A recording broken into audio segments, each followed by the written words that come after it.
MDH का Chunky chaat masala. MDH। अब आया असली स्वाद। अब आया स्वाद। जब स्वाद के पड़े हो लाले तो MDH का चंकी चाट मसाला डालें। MDH का चंकी चाट मसाला। MDH। अब आया असली स्वाद।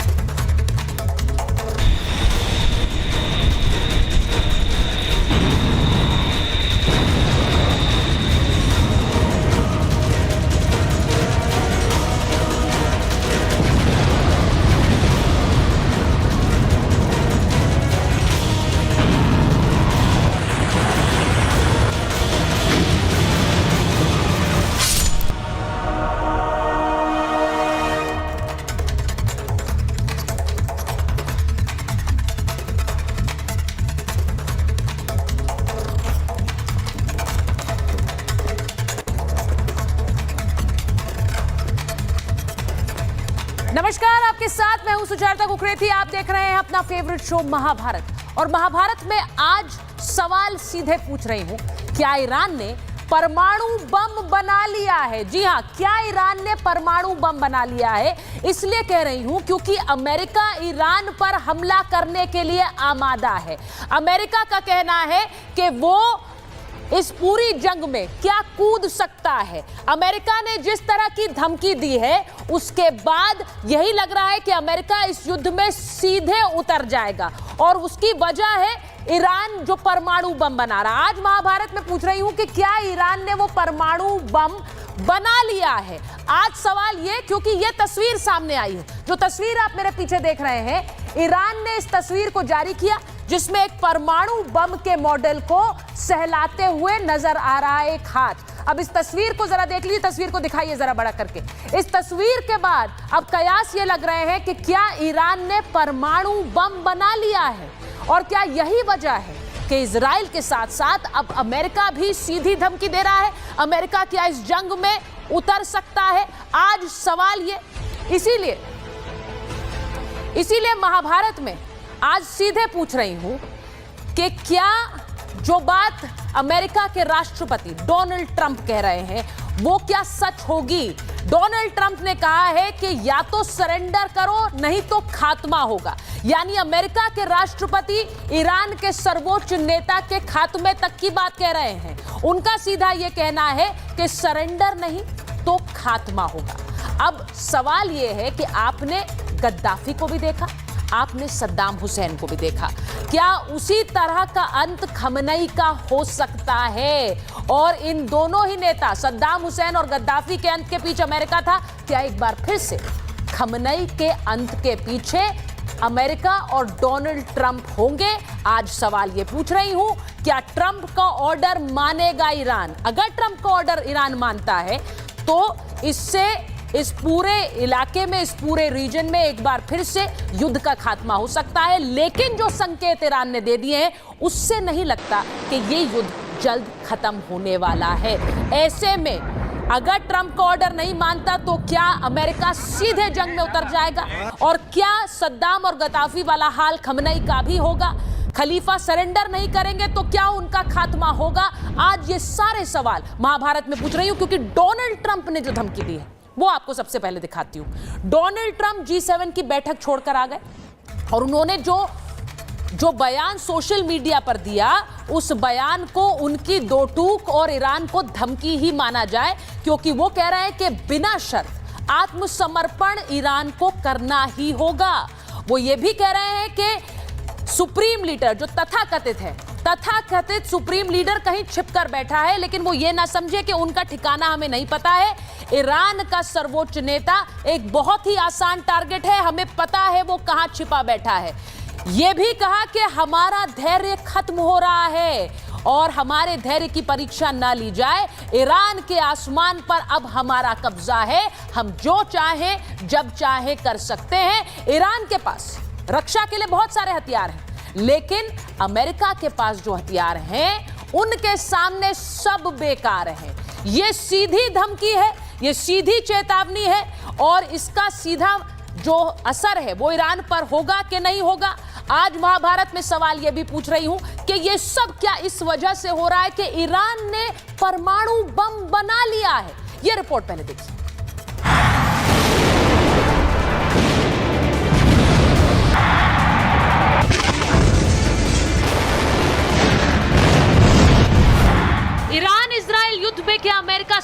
शामिल होने वाला है? क्या खमेनी का हाल सद्दाम हुसैन और गद्दाफी के जैसा होने वाला है? मिडिल ईस्ट में जारी जंग के बीच इजराइल और अमेरिका ने ईरान के सभी परमाणु ठिकानों को नष्ट करने की कसम खाई है। ट्रंप ने कह दिया है कि ईरान परमाणु बम नहीं बना सकता है। I want to see no nuclear weapon in Iran, and we're well on our way to making sure that happens. Trump सीधे तौर पर ईरान की परमाणु क्षमता को ध्वस्त करने की तैयारी में जुट गए हैं। ईरान के ऊपर बड़ा खतरा मंडराने लगा है। इस वक्त ईरान के ऊपर अमेरिकी B-2 बॉम्बर मंडरा रहे हैं, जिनसे बंकर बस्टर बम गिराए जा सकते हैं। इसे धरती फाड़ बम कहा जाता है क्योंकि ये धरती के नीचे लक्ष्य ढूंढने की क्षमता रखता है। 200 फीट से ज्यादा गहराई में तबाही मचा सकता है। सटीक निशाना लगाने की क्षमता रखता है। 2500 किलो से ज्यादा क्षमता का विस्फोटक ले जा सकता है।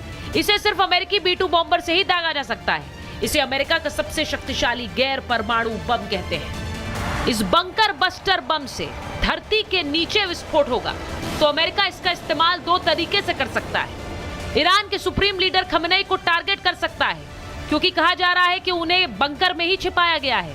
वहीं दूसरी तरफ ईरान की न्यूक्लियर फैसिलिटी को भी तबाह करने के लिए इस्तेमाल कर सकता है। ईरान ने जमीन के लगभग 250 फुट नीचे बेहद सुरक्षित तरीके से बंकर में न्यूक्लियर फैसिलिटी बनाई हुई है। अमेरिका और इजराइल लगातार ईरान को धमकी दे रहे हैं, कह रहे हैं कि खमेनी उनके पहुंच से दूर नहीं है। तो खमेनी ने भी साफ शब्दों में कह दिया कि ये जंग यहूदियों के खिलाफ होगी, क्योंकि ईरान ने भी इजराइल में जो तबाही मचाई है उसकी तस्वीरें दुनिया देख रही है। चाहे मोसाद का हेडक्वार्टर हो या इजराइल के रिहायशी इलाके, ईरान ने बता दिया है कि वो पीछे नहीं हटने वाला है। ऐसे में सवाल ये कि क्या ईरान ट्रंप की चेतावनी मानेगा? दुनिया क्या देखेगी, खमेनी का सरेंडर या फिर खात्मा? दुनिया के कौन से देश ईरान के साथ खड़े हो पाएंगे? और सवाल यह भी कि इस जंग में भारत की भूमिका क्या रहने वाली है। Bureau report, Republic Bharat. मैं अपने मेहमानों का परिचय आपसे कराऊं क्योंकि आज मेरे साथ अमेरिका से भी मेहमान जुड़ेंगे और सीधे इजराइल से भी मेहमान जुड़ेंगे। क्या ये जंग एक बड़ी जंग का रूप लेगी क्योंकि अमेरिका सीधे इसमें आ चुका है? मैं आपको पहले एक खबर बता दूं कि कैसे ईरान ने अब यह कह दिया है कि वो इस जंग का खात्मा नहीं करने वाला है। ये जो खबर आपको बता रही हूं, अब ये ट्रंप को उकसाने वाली खबर है। ट्रंप के आगे अब नहीं झुकेंगे खमेनी। अमेरिका को खमेनी ने सीधा जवाब दे दिया है। वो कह रहे हैं कि अमेरिका के आगे सरेंडर नहीं करेगा ईरान। सरेंडर का कोई विकल्प नहीं, सरेंडर नहीं करेंगे और बल्कि करारा जवाब देंगे और उन सबको देंगे जो इस जंग में आएंगे। अमेरिका अगर जंग में कूदा तो मिडिल ईस्ट में तबाही मच जाएगी। इसी के साथ साथ हमारी सेना देश की रक्षा के लिए तैयार है, ये ईरान के सर्वोच्च नेता कह रहे हैं। वो ये भी कह रहे हैं कि इजराइल ने गंभीर गलती कर दी है। अब इसका खामियाजा कौन भुगतेगा? इजराइल को इसके परिणाम भुगतने होंगे। अब ये जवाब खमेनी का आ गया है अमेरिका के लिए और डोनाल्ड ट्रंप के लिए, जो कह रहे हैं अनकंडीशनल सरेंडर। मैं जरा बताऊं कि मेरे साथ जो मेहमान हैं वो कौन कौन जुड़ रहे हैं। मेरे साथ एयर कॉमोडोर एएस बहल जुड़ गए, मेजर तूर हमारे साथ आ गए हैं, अब मैसेजर दीपक वोरा हमारे साथ जुड़ गए हैं। हमारे साथ गुलरेज शेख हैं जो कि रिपब्लिकन पार्टी के सदस्य हैं और सीधे अमेरिका से हमारे साथ जुड़ गए हैं। और हमारे साथ पूर्व आईडीएफ सोल्जर भी जुड़े हैं इस वक्त, जिनको आप देख रहे हैं सीधे इजराइल से, बेनी बेंजामिन। अब बहुत बहुत स्वागत आप सभी का। मैं सीधे पहले ये पूछूंगी कि क्या ये जंग कहीं पर भी रुकने वाली है या और भीषण होने वाली है? मैं पहले एक बार जरा बेनी साहब के पास जा रही हूं, इजराइल से सीधे जुड़े हैं।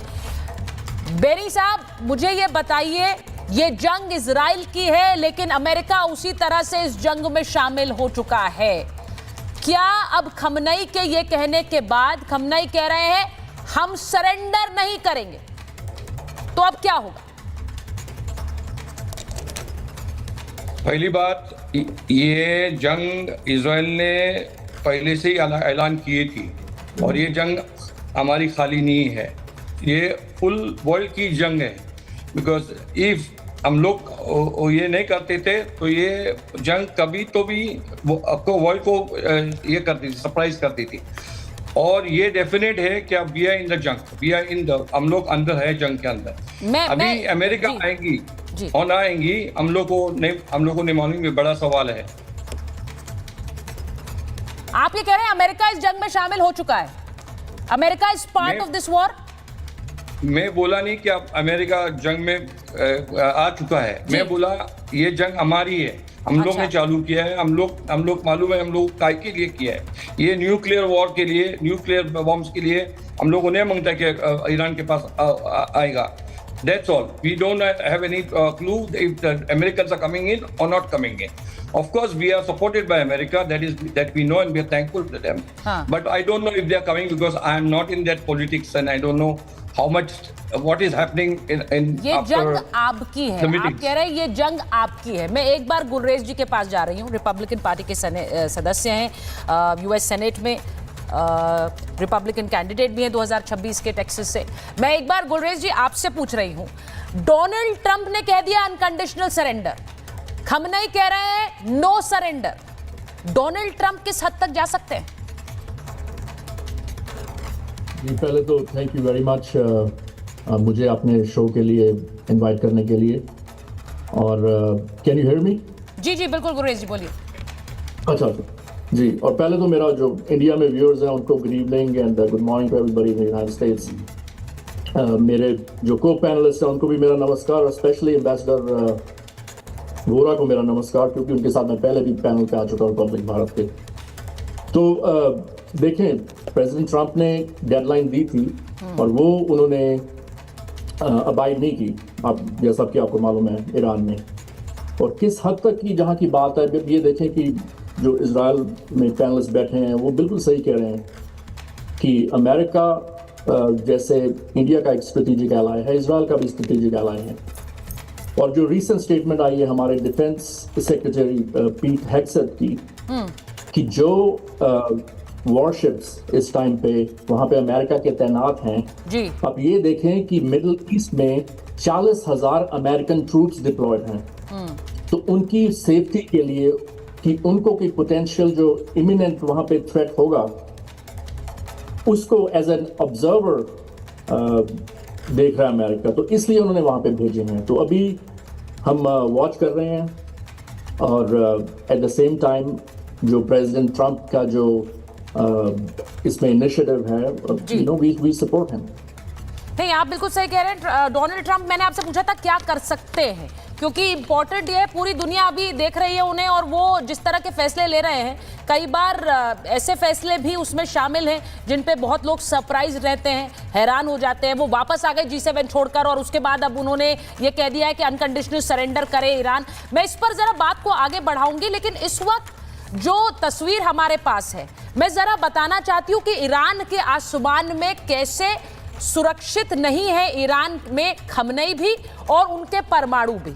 उनके जो बंकर बस्टर बॉम्ब्स हैं वो क्या अमेरिका गिरा सकता है इजराइल पर? जरा ग्राफिक चलाइए चेतन, क्योंकि मैं चाहती हूं कि मैं उसके बारे में जरा बताऊं लोगों को कि ये इस वक्त जो अमेरिका के आसमान, अमेरिका ने जो अपने बंकर बस्टर बम्स को उतारने की बात कही है। एयर कॉमोडोर को भी लीजिए स्क्रीन पर।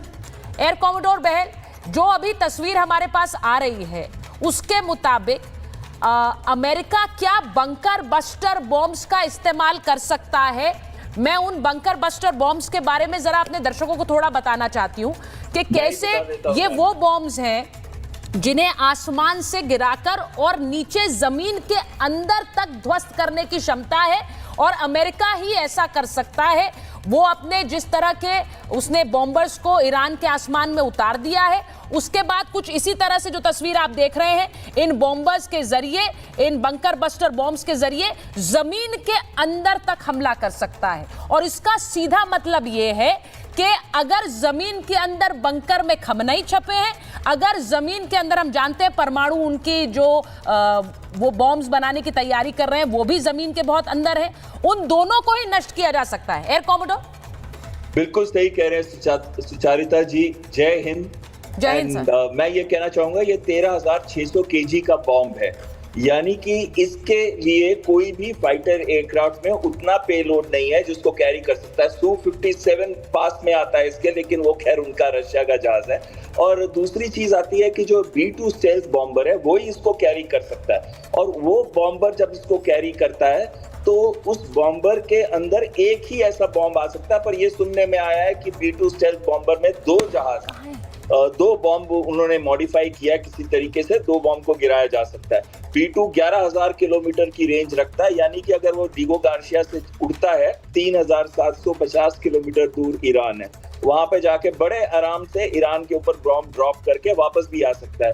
और वहीं पे वैसे KC-135 इनके एयर टू एयर रिफ्यूलर्स भी हैं जो कि उसको बहुत आराम से रिफ्यूल कर दें तो दुनिया में कहीं से भी वो टेक ऑफ करके किसी भी कोने में जाके अटैक करके आ सकता है। तो इसका मतलब है बहुत ही अच्छा एयरक्राफ्ट, 5th जनरेशन स्टेल्थ है, रेडार में आसानी से पकड़ा नहीं जाता तो कर सकता है। ईरान के पास 408 केजी के करीब एनरिच्ड यूरेनियम है, यानी कि वो 9 से 10 न्यूक्लियर बॉम्ब बना सकता है। और उनकी एक जगह है फोर्डो, उसका माउंटेन्स के अंदर है, 300 फुट के नीचे है टनल्स जिसके अंदर उनकी ये सेंट्रीफ्यूज है जो बहुत ही एडवांस्ड सेंट्रीफ्यूज है।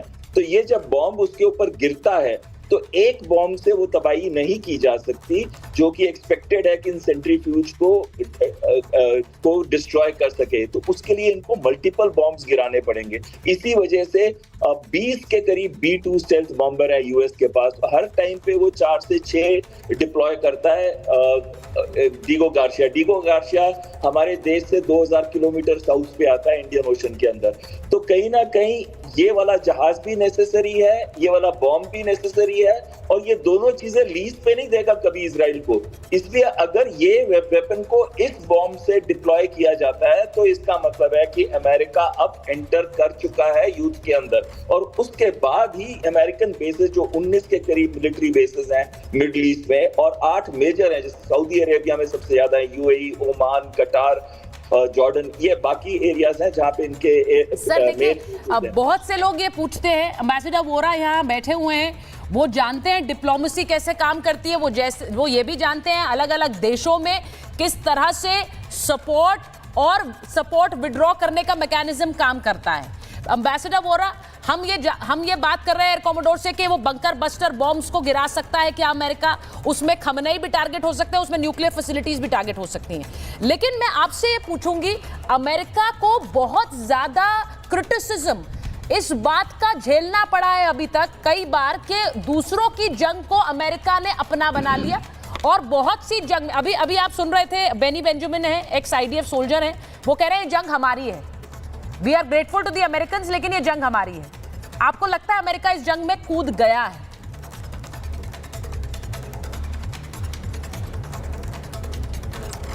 बहुत बहुत धन्यवाद ma'am, thank you very much. आपको मेरी आवाज आ रही है? बिल्कुल सर, आप सुन पा रही हैं मुझे?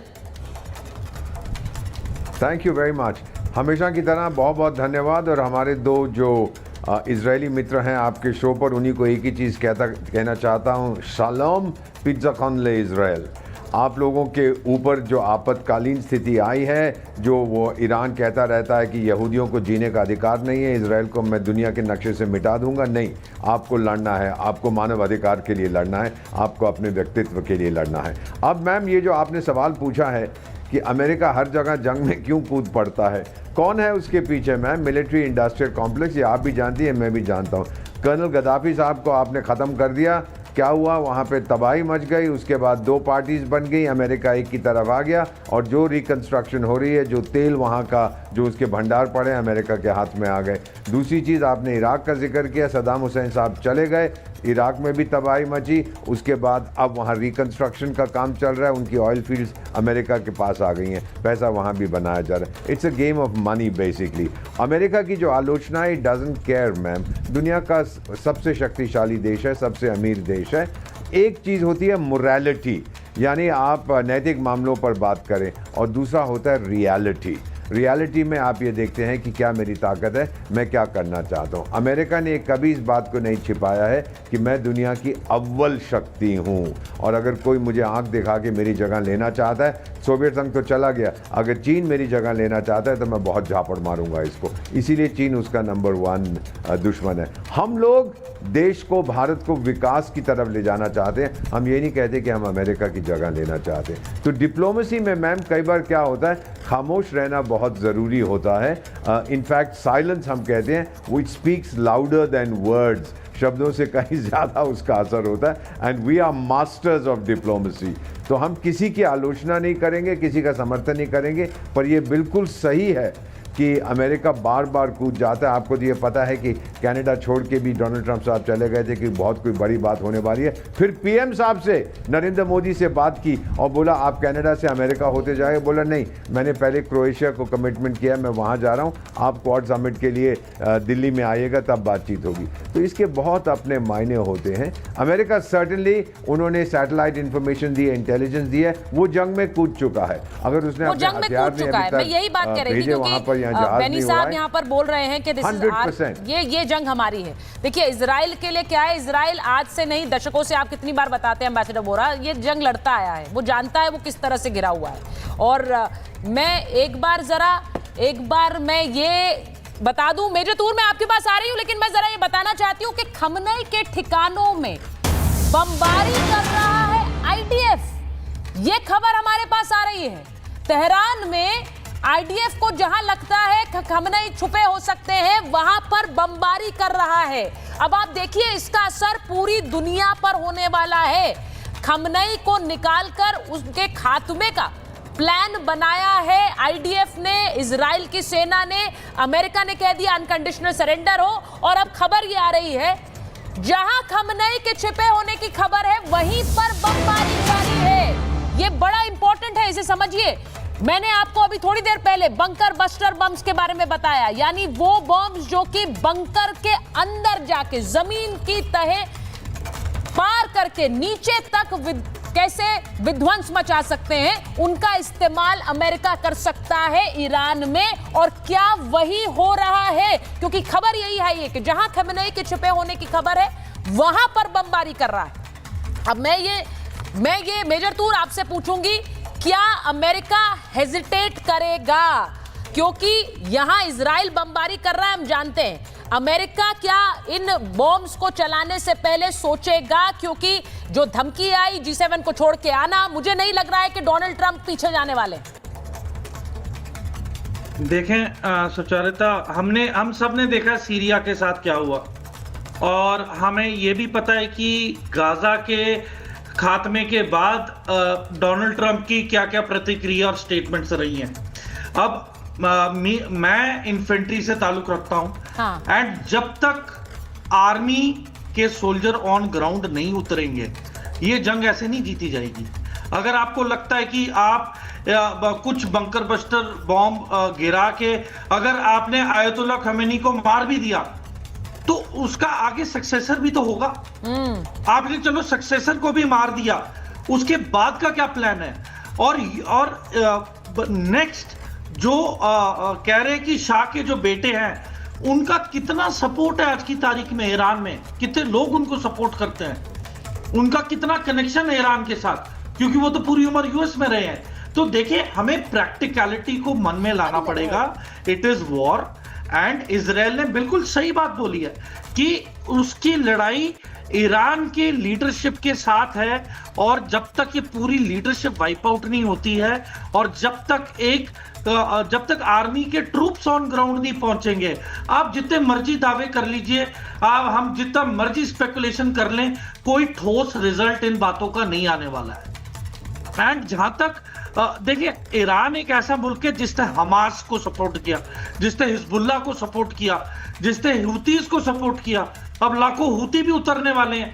दे are going to come into Iran. वो ईरान में उतरेंगे और आखिरी दम तक लड़ने वाले हैं। देखिए इसको।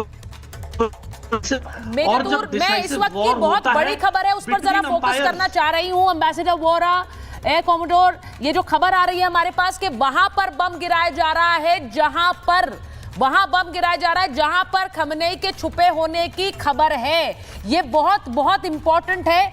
ये इस युद्ध को किस पड़ाव पर ले जा सकती है? मुझे पता है कि इजराइल ने, नेतन्याहू इसका एक संकेत पहले ही दे चुके हैं। वो कह रहे हैं कि अगर खमनेई खत्म होगा तो ये युद्ध भड़केगा नहीं, युद्ध खत्म हो जाएगा। मैं आपको जरा बता रही हूं कि खमनेई की सुरक्षा में तैनात मिलिट्री पर भी बमबारी हो रही है।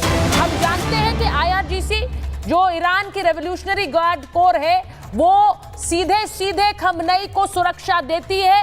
अब खबर ये आ रही है कि खमनेई की सुरक्षा में भी तैनात मिलिट्री पर बमबारी हो रही है। ये जो तस्वीर आप इस वक्त देख रहे हैं ये उसी की आ रही है। वहां पर कैसे बम गिराए जा रहे हैं ये तस्वीर आप देख लीजिए।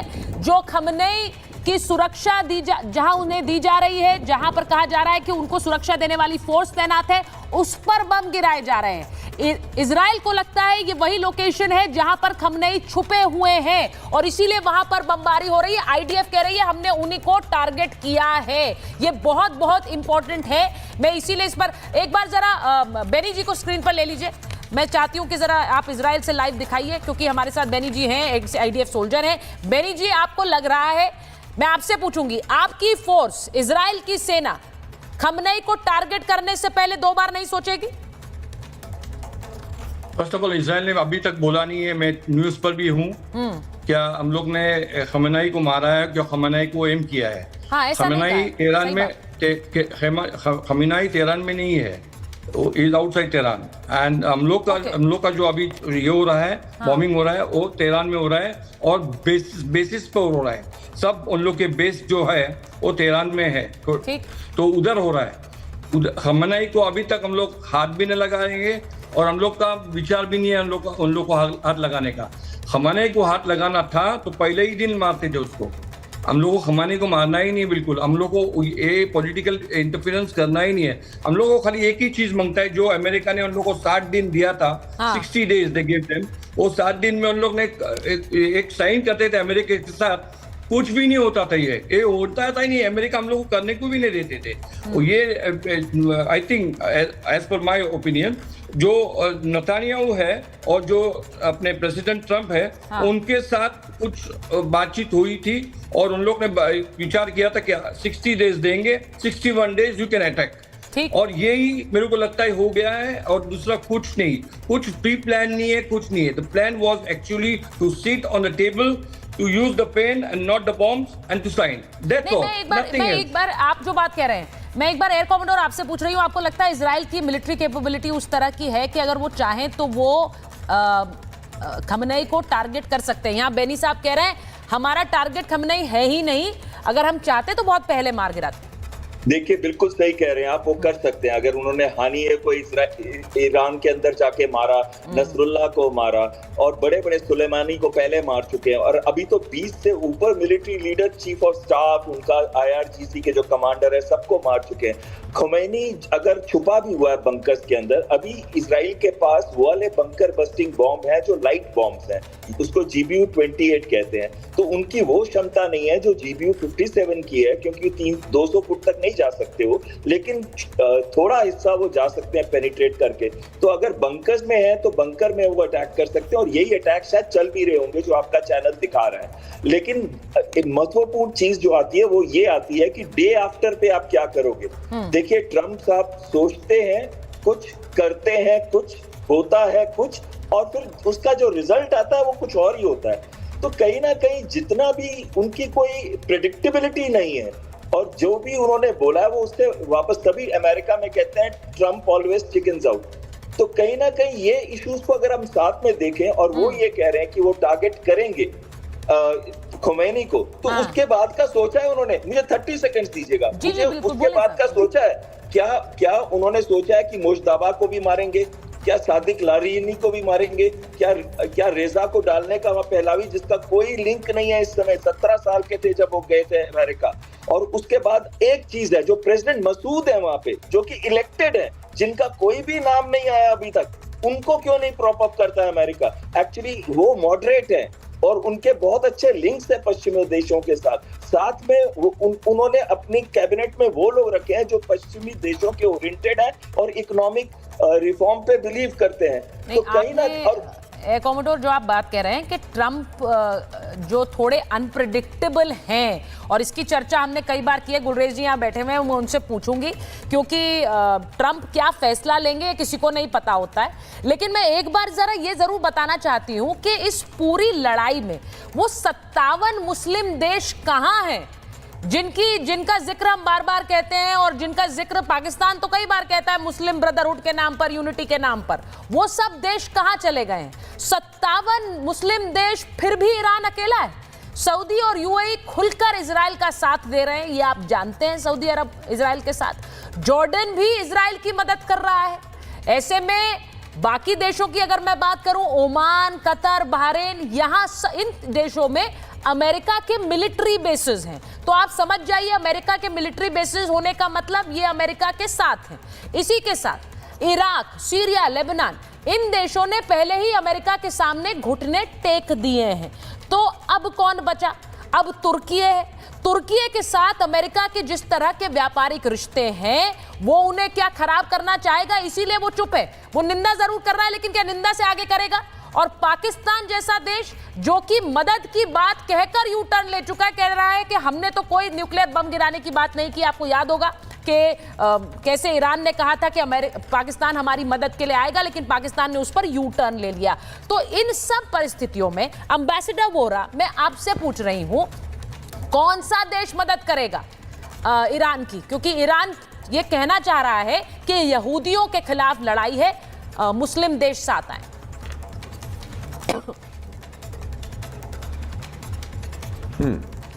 हाँ, हमने देखी है इस्लामिक समुदाय की हकीकत, लेकिन दिल के खुश रखने को गालिब ये ख्याल अच्छा है।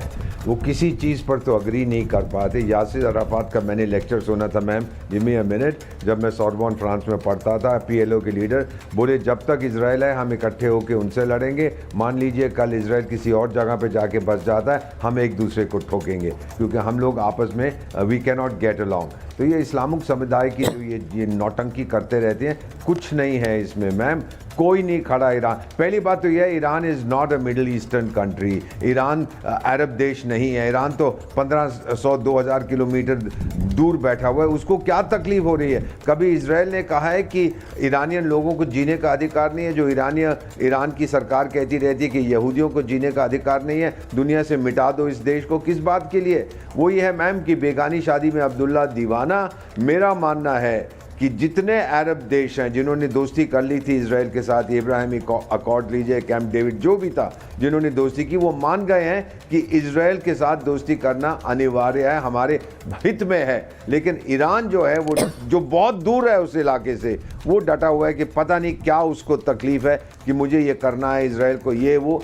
एक भी देश उसका समर्थन नहीं करेगा, इस्लामिक और नॉन इस्लामिक, उसके साथ कोई नहीं है। मैम मेरा भी ये मानना है कि वो जो अली खमेनेई साहब हैं वो ईरान में नहीं है मैम, वो मॉस्को चले गई है। जितने मेरे फ्रेंड्स हैं हमारे सर्कल में, सभी ने ये कहा है कि वो वहाँ बैठा हुआ है। और अगर मैं उसकी जगह होता, I want to conclude by saying, मैं उसकी जगह होता, मैं कह देता कि लुक मैं हार गया हूं, मैं चला गया हूं, अब मेरे देश को और मत मारिएगा और बर्बादी मत फैलाइए। जो बात आपने कही है, आपने जो बात कही है, मैं उस पर जरा एक बार आना चाहती हूँ। मेजर तूर, आपको लग रहा है जो बात अभी बेनी साहब ने कही, जो बात एम्बेसडर वोरा कह रहे हैं, Khamenei is not in Iran, वो नहीं है और वो अभी तक वहां देश छोड़कर भाग गए, अगर ये है तो इसका मतलब ये है कि अमेरिका जो चाह रहा है या फिर इजराइल जो चाह रहा है, वहां पर एक तख्ता पलट भी हो सकता है।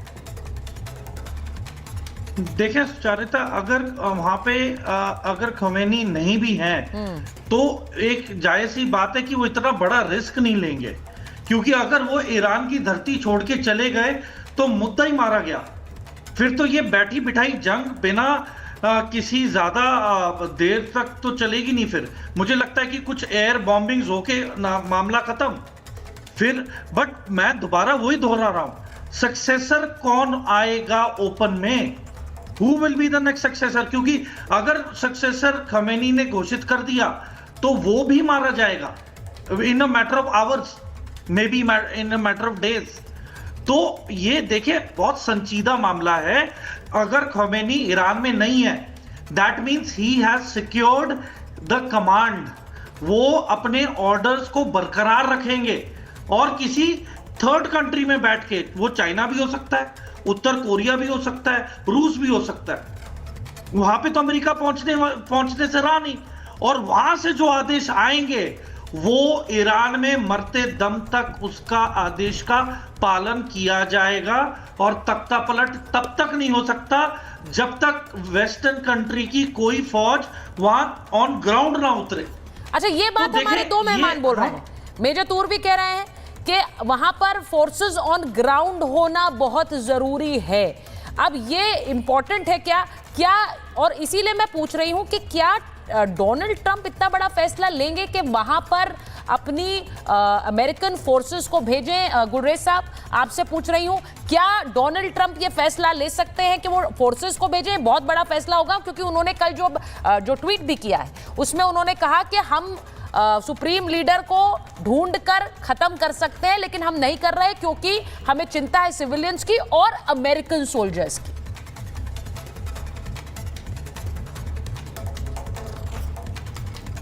हैं अभी जो बेस्ट इस चीज में फ्रॉम अमेरिकन पर्सपेक्टिव यही है, और इवन डोनाल्ड प्रेसिडेंट ट्रंप के पर्सपेक्टिव के लिहाज से, you will wait and watch. ये आपकी मैं ट्वीट देख रहा हूँ इस टाइम पे, तो अमेरिका के पास एज एवरीबडी नोज वो सारी कैपेबिलिटीज हैं जो आपने अभी शेयर की और जो आर्म फोर्सेस से रिलेटेड पैनलिस्ट उन्होंने शेयर की। बट क्या ये होगा या कर सकते हैं, अगेन ये हमें one step at a time, one day at a time देखना पड़ेगा। जो ईरान की एस्केलेशन थी 60 डे डेडलाइन के बाद, जो यूरेनियम एनरिचमेंट थी उनकी स्पेकुलेटेड इन, अगर ये स्टेप ना होता इजराइल की तरफ से तो 90% हो जानी थी। तो सारे मिडल ईस्ट को एक तरह से ये एक बड़े स्केल पे एस्केलेट होने से बचाया गया है। मैं इस नजरिए से इसको देखूंगा कि ये जो 13 जून को हुआ है, तो ये स्टेप ना हुआ होता तो इस टाइम पे और चीजें एस्केलेट हो चुकी होती। है कि जो बात गुर्रेज साहब कह रहे हैं कि we will wait and watch, क्योंकि डोनाल्ड ट्रंप एक ऐसी शख्सियत हैं कि उनके फैसले क्या होंगे ये शायद अमेरिकन्स भी बहुत अच्छी तरह से नहीं जानते हैं, क्योंकि वो क्या फैसला लेंगे। वो G7 छोड़कर आ गए, अब उन्होंने कहा है कि अनकंडीशनल सरेंडर करें खमनेई, वो ये भी कह रहे हैं। तो ऐसे में ईरान में मैं बता दूं कि तेहरान में इस वक्त एयर डिफेंस सिस्टम्स एक्टिवेटेड है और इजरायली हमलों से बचने के लिए इन्हें एक्टिव किया गया है। वहां तेहरान के अंदर एयर डिफेंस सिस्टम एक्टिव हैं, और इसका सीधा मतलब यह है कि वो जान रहे हैं कि यहां पर हमला अब और भीषण होगा, और खासकर तेहरान में। लेकिन हमारे मेहमान ये भी मानते हैं कि खमनेई नहीं है। मैं एक जरा जल्दी से रिएक्शन लेना चाहती हूँ, उससे बाद में डोनाल्ड ट्रंप और नरेंद्र मोदी की फोन कॉल की बात पर आऊं। मैं एक रिएक्शन जल्दी से लेना चाहती हूँ बहुत शॉर्ट में। मेजर तूर आपसे, एयर कॉमोडोर से, आपको लगता है ईरान ने बम बना लिया है? बहुत शॉर्ट आंसर फिर सर एयर कॉमोडोर, लगता है आपको? वो तस्वीर दिखाइए जरा आज जो जारी की है ईरान ने। मेजर तूर बोलिए। जहां तक सुचारिता मेरा ख्याल है, या तो मतलब जो ग्रेड ऑफ न्यूक्लियर वेपन है वो लोअर ग्रेड का कुछ किलोटन्स का हो सकता है, बना लिया। क्योंकि अभी तक अगर हमला करना होता तो ताबड़तोड़ हमला नॉनस्टॉप चल रहा होता। ये बीच बीच में गैप्स और बीच बीच में ये वफाएं नहीं दे रहे होते, टाइम नहीं दे रहे होते बातचीत के लिए, नंबर एक। नंबर दो, दूसरा पहलू ये हो सकता है कि क्या पाकिस्तान की जमीन से यूएस मिलिट्री का कुछ जत्था जा सकता है ईरान में एंटर करने के लिए।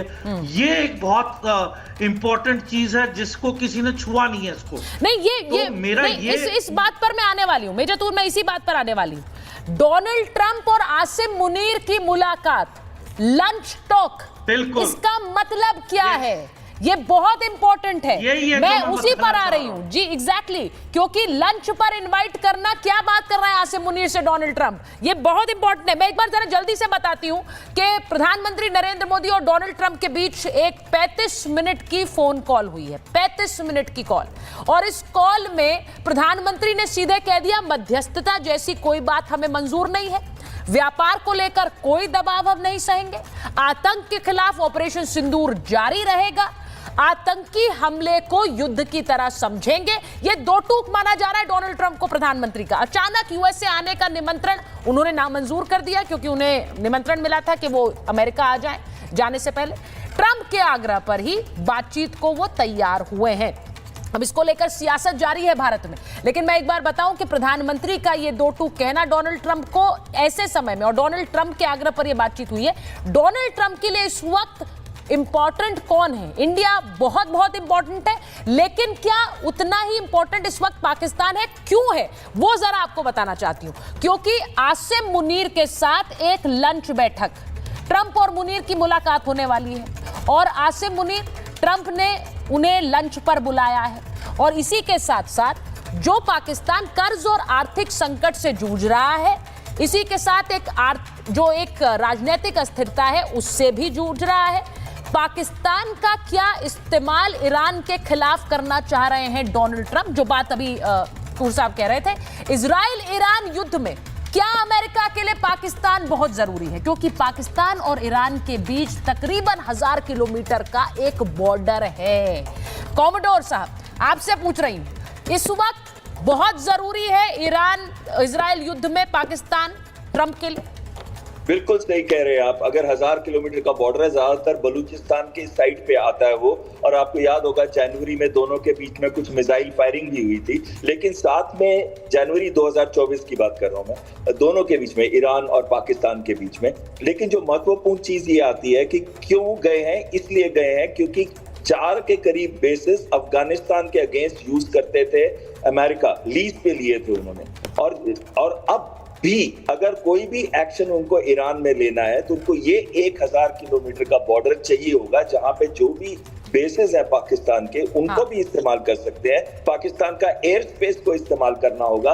और एक सेंटेंस जो बोला गया था ईरानियन जनरल ने, कि अगर हमें न्यूक किया गया तो पाकिस्तान न्यूक करेगा इजराइल को। तो कहीं ना कहीं ये बहुत क्लियर मैसेज ट्रंप की तरफ से जरूर गया होगा कि ऐसी कोई बात को सोचे भी ना, आप ईरान को सपोर्ट करते हैं, लेकिन अगर हमें ईरान के अगेंस्ट एक्शन लेना है तो आपके बेसिस और आपके हवाई सीमा को यूज करेंगे हम। मैंने तो यहाँ तक सुना है कि इनके स्पाई प्लेन जो है अमेरिका के, शायद वो बॉर्डर के पास, ईरान बॉर्डर के पास, पाकिस्तान के अंदर अभी भी फ्लाई करते हैं। अब इसका मतलब यह हुआ कि पाकिस्तान का इस्तेमाल ईरान इजराइल युद्ध में अमेरिका करना चाहता है, और उसे करना पड़ेगा। एम्बेसडर बोरा, वेरी शॉर्ट रिएक्शन, क्या ये ट्रंप समझ रहे हैं, और इसीलिए जो नरमी है, ये जो सहला कर बात हो रही है, लंच में बुलाया जा रहा है, इसी वजह से है? वहां पर तो लंच के अंदर तो उनका मेन्यू भी बहुत अच्छा है ना, जिहादी बिरयानी, कत्ले-आम सब्जी, और उसके बाद आत्मघाती चावल, वो सब वहाँ पे खिलाया जा रहा है उनको। मैम, बेसिकली उनको इस समय Pakistani air space, Pakistani land space की ज़रूरत है। हमला ईरान पर ग्राउंड हमला होगा through Pakistan and from Afghanistan, नहीं तो बहुत दूर है उनकी फोर्सेस को जाने के लिए। हेलीकॉप्टर, उसमें पैराट्रूपर्स को लैंड करना पड़ेगा, एटसेट्रा एटसेट्रा। ये तो लैंड बॉर्डर है। हाँ। ये जाएंगे, और इस्लामिक जो क्या बोलते हैं, सॉलिडारिटी है ना, वो गई अमृतसर के छोले खाने। They are interested. मैम, फिर से ये रियल पॉलिटिक का जमाना है, भूल जाइए अपने सेंटिमेंट्स को। अंदर जाके ठोकेंगे, आप हमारी मदद करेंगे, नहीं तो हम आपको ठोकेंगे।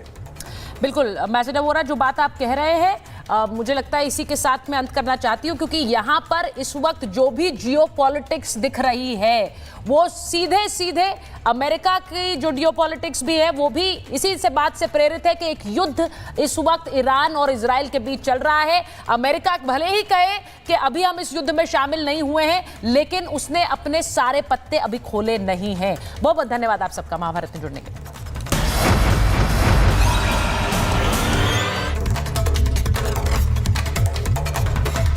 MDH की हल्दी मिर्ची धनिया करे कमाल, ये रंग दे, ये खुशबू दे, ये तीखा, ये कम पड़े, क्या निराला MDH मसाला। MDH की हल्दी मिर्ची धनिया करे कमाल, ये रंग दे।